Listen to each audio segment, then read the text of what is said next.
banget nih Kak Rifat. Tadi kesininya panas-panasan gak sih Kak? Iya kebetulan Rembang juga panas banget ya akhir-akhir ini. Iya, akhir-akhir ini panas banget guys. Rembang belum hujan. Iya, ada hujan lagi. Kak Rifat, akhir-akhir ini kesibukannya lagi apa sih? Kalau akhir-akhir ini kesibukan aku seperti biasa kuliah gitu. Saya juga di tahun ini aku aktif organisasi gitu di namanya PM Opini Visip gitu ya. Jadi itu lembaga pers itu di tingkat Visip Undip gitu. Keren banget. Iya. Keren banget ya teman-teman, Kak Rifat bisa sampai ke tingkat visi. Kak Rifat, tadi kan aku sempat singgung di awal mengenai PMM nih Kak. Kebetulan Kak Rifat yang menjadi salah satu yang berkesempatan untuk mengikuti program ini. Kak Rifat ini keterima di USU ya Kak? Iya betul banget di Universitas Sumatera Utara. Iya. Kak Rifat, aku boleh dong tanya-tanya Boleh banget, mengenai boleh. PMM. Nah, Kak Rifat, menurut Kak Rifat sendiri sebagai seorang yang berkesempatan untuk mengikuti kegiatan ini, gimana sih Kak dalam proses pendaftarannya? Ribet gak sih Kak?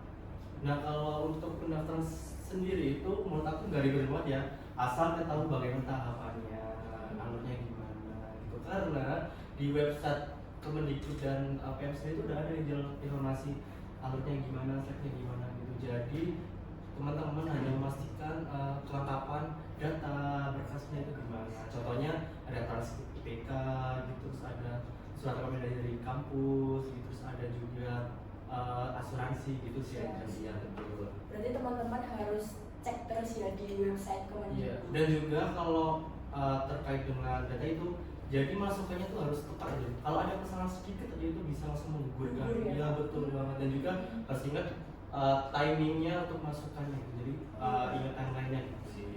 Jadi harus perhatikan deadline. Iya Kak. betul sekali. Terus Kak, untuk kuota dalam pemenuhan PMM ini gimana sih? Nah untuk kota sendiri jadi kan setiap univ itu berbeda-beda ya. Jadi itu tergantung pihak univnya, penerimanya apa mengajukan ke Mendikbud. Jadi otomatis setiap universitas penerima itu beda-beda. Kemarin di USU sendiri itu katanya 200 mahasiswa, tapi kebetulan yang masuk dalam persyaratan itu kita cuma diterima 179 doang gitu. Kalau dibanding Undip kemarin menerima hanya 50 doang gitu sih. Iya Kak. Lanjut ya Kak. Boleh. Aku sempat baca nih Kak di website Kemendikbud. Salah satu elemen utamanya ini ada pengakuan hasil belajar hingga 20 SKS nih Kak. Boleh diceritain nggak sih Kak detailnya gimana? Terus apakah Kak Rifat harus memilih prodi yang satu linear atau bahkan sama dengan yang ditempuh sekarang dalam proses PMM? Nah benar banget bahwa PM ini juga dikonversi sebanyak 12 SKS nih gitu. Terus terkait dengan mata kuliah yang harus diambil itu, jadi pihak PM itu membebaskan kepada mahasiswanya untuk mata kuliah apa yang akan diambil gitu. Jadi nggak harus linear gitu. Tapi pada kemarin kenyataannya aku mengikuti itu dari pihak kampus Pandip sendiri alias Undip itu aku harus mengambil mata kuliah benar linear itu aja. Jadi nggak boleh lintas jurusan gitu. Iya betul. Dan ada pengambilan skema SKS itu ada dua. Jadi yang pertama itu 20 SKS itu full di universitas yang dituju.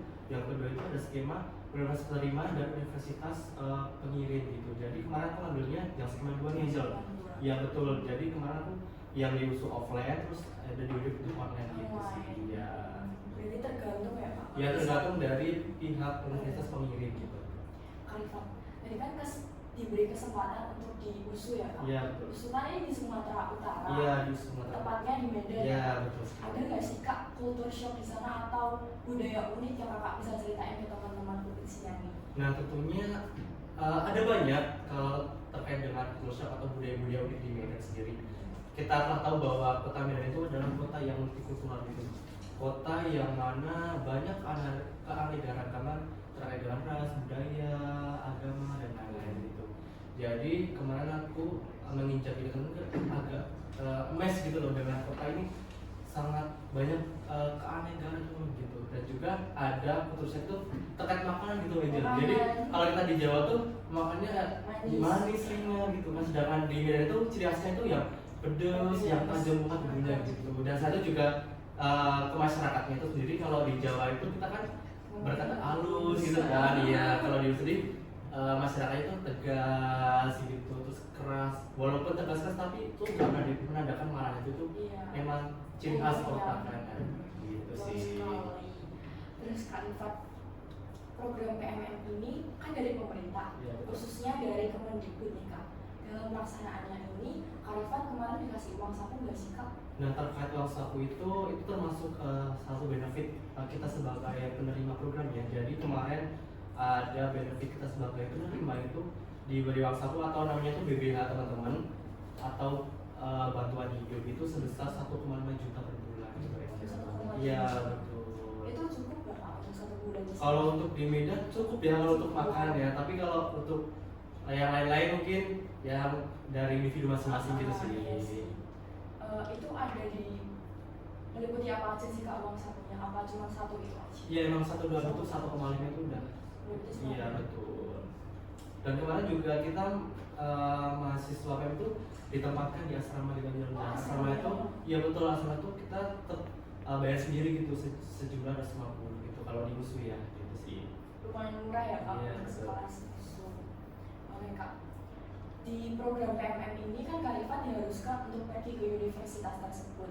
Nah, dalam akomodasinya ke Sumatera Utara seperti apa sih Kak? Atau kakaknya berangkat sendiri atau ada akomodasi yang memberangkatkan kakak ke sana? Nah, terkait akomodasi program ini juga memberikan benefit, salah satunya akomodasi berupa pesawat PP gitu. Jadi siapa saja itu akan mendapatkan tiket pesawat gitu di email masing-masing gitu. Dan terkait keberangkatan itu kita disesuaikan dengan bandara terdekat masing-masing gitu aja. Jadi dekat dengan domisili atau dekat dengan universitas gitu. Jadi teman-teman nggak perlu khawatir kalaupun semisal sendiri dari universitasnya nanti pasti bakalan bareng gitu di bandara gitu. Dan jadwal berangkat itu beda-beda teman-teman setiap universitas, jadi tergantung alur akademiknya gitu aja. Jadi kemarin aku berangkat itu hampir seminggu gitu. Jadi iya betul, jadi aku berangkat awal bulan Februari dan tanggal 5 itu kita udah kalender akademik gitu, kita udah melaksanakan gitu sih. Jadi sempat jalan-jalan sedikit dong Kak? Iya gitu. Enak banget ya teman-teman, ini sudah ada akomodasinya pesawat. Nah, selanjutnya nih Kak, informasi-informasi yang aku dapat nih dari PMM kan itu dilakukan dalam kurun waktu tertentu. Nah, dalam pelaksanaan PMM di USU itu tiap minggu ngapain aja sih Kak? Apakah sama siklusnya atau ada letak perbedaan tertentu? Nah, kalau untuk kegiatan setiap minggunya itu memang sama aja sebenarnya kayak kita kuliah di Iya, universitas biasa. masing-masing gitu kan. Cuma ada tambah sedikit nih, jadi kita tuh ada namanya modul Nusantara. Nah, modul Nusantara itu sebagai kegiatan yang dijadikan pemakul itu berguna untuk mempelajari bagaimana sih budaya di daerah sekitar gitu. Dan juga kalau untuk kegiatan masing jadi mahasiswa kalau udah patukan itu nggak dibatasi aja. Jadi kita kan sudah mempunyai matkul masing-masing nih, udah ada KS masing-masing, dan juga setiap mahasiswa punya kesibukan masing-masing. Jadi mahasiswa itu mau mengikuti acara di kampus ini boleh gitu. Jadi nggak dibatasi satu kegiatan satu PM gitu sih gitu. Ya modul ini juga tuh teman-teman tujuannya itu yang mana tahu kita mengenal budaya. Jadi kemarin aku sempat modul ini kayak kita ke cagar budaya, tempat-tempat yang bersejarah kayak masjid raya gitu, terus ada gereja gitu. Dan juga kemarin aku sempat ke Danau Toba juga, itu di mana kita ke situ itu mengenal gimana sih budaya Batak di sana gitu, menggali lagi gimana sih masyarakat di sana seperti apa kebiasaannya gitu sih Angel gitu. Keren banget ya Kak, bisa belajar kebudayaan masyarakat di sana. Betul sekali. Seperti pengertian PMM sendiri ya teman-teman, belajar kebudayaan yang ada di sana. Terus Kak, aku mau tanya lagi nih, ada nggak sih Kak tantangan-tantangan rasa minder, kurang percaya diri waktu Kakak bergabung sama teman-teman di sana? Kalau untuk tantangan terkait minder tuh nggak ada ya, kebetulan sangat excited gitu ketemu masing atau teman-teman yang 179 dari berbagai ya penjuru daerah gitu.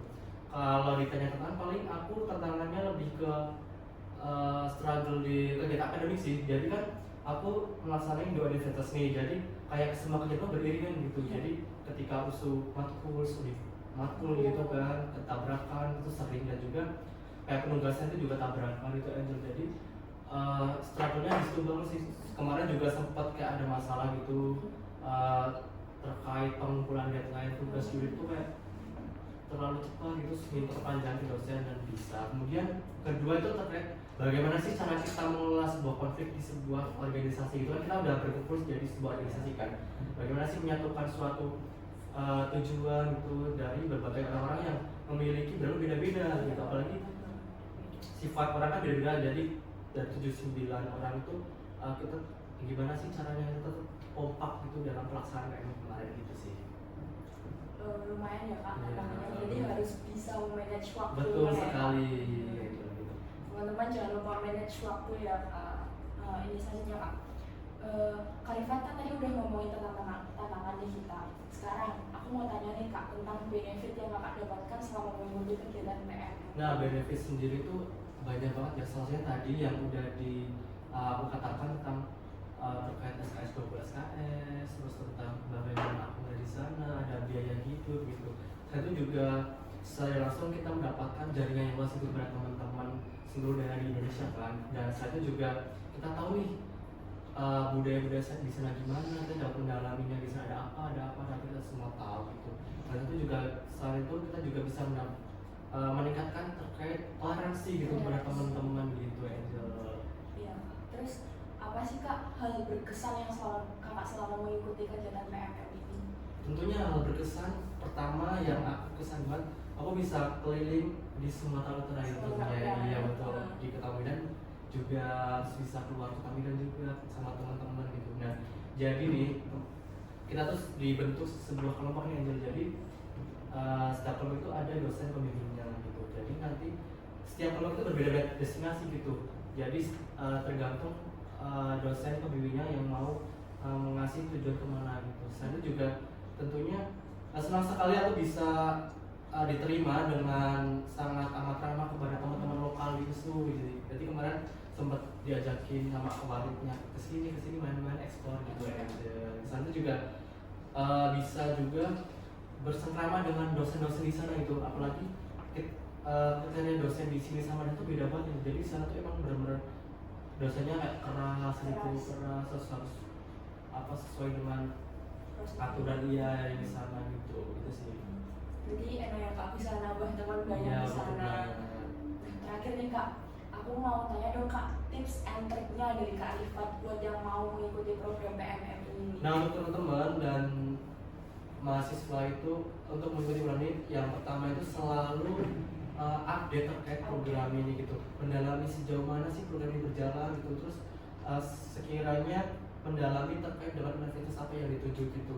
Misal di sini kegiatan gimana, akademiknya gimana, terus di sini nantinya budaya organisasinya gimana gitu. Kemudian kedua itu selalu cek dokumen dan data itu selalu tepat gitu, dan masukannya secara online gitu. Yang ketiga itu kalian tuh harus lebih terbuka gitu kepada budaya ataupun kepada teman-teman yang akan ya kan kita nggak berbeda daerah gitu ya. Jadi teman-teman harus saling toleransi gitulah antar sama teman. Jadi kalau teman-teman udah melaksanakan program ini, jadi jangan menutup diri gitu loh. Iya. Karena ada kasus teman itu kayak dia tetap ke bawah dari daerah asal tuh selalu menutup diri. Jadi di sana dia gak ada banyak struggle-nya dan gak ada kayak Gak ada keterbukaan. iya betul, dan juga gak betah gitu pada akhirnya gitu. Jadi teman-teman kalau mau mengikuti program ini harus siap-siap mental gitu sih.